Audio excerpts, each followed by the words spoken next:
Ассалаумалейкум қыздар, бүгін сіздермен осындай керемет сочный бургерлер жасайтын боламыз. Рецептісін жоғалтып алмас үшін подписаться етуді ұмытпаңыздар. Ол үшін бірінші булочкалардың өзін дайындап аламыз. Табаққа сүтімізді қойып, жылы суымызды қоямыз. Кішкене май саламыз. Дрожь себеміз.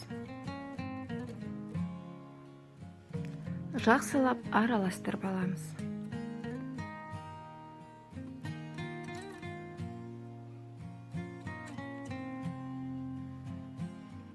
Кішкене шымшым тұз себеміз.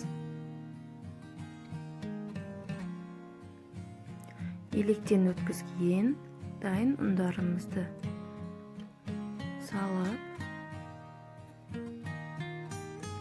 жақсылап қолға жабыспайтындай етіп, жұмсақ қамыр елейтін боламыз.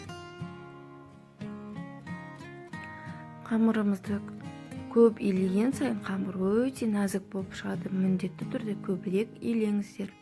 Бетін жауып, ашыған қамырларымызды алып, кішкене бөлігін алып дөңгелетіп, бетіне жұмыртқаның сарысын жағуды ұмытпаймыз. Барлық жеріне тигізіп жағамыз, тимеген жер ағарып көрініп қалады.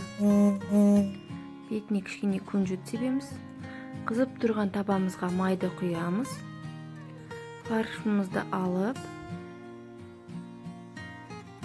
екі жағынан қызартып аламыз. Дайын болған фарштың бетіне сырымызды саламыз.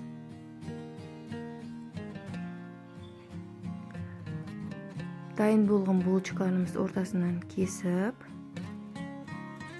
қызып тұрған табада екі жағын қызартып аламыз.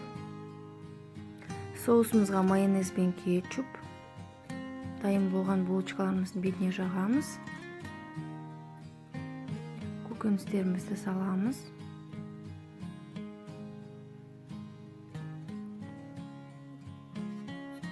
Котлет пен сырымызды салдық. Бетіне дайын кесіп болған огурцоларымызды саламыз.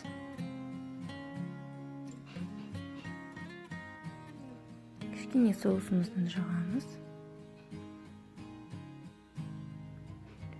Қызанақтарымызды саламыз.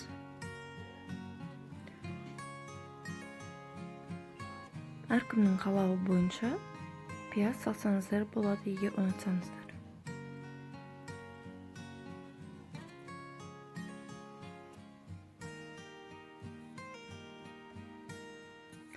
Дайын болған булочкаларымыз екінші бөлігіне соусымызды жағып, үстін жабамыз. Бургерлеріміз дайын. Ас болсын, сіздермен болған Хадиша.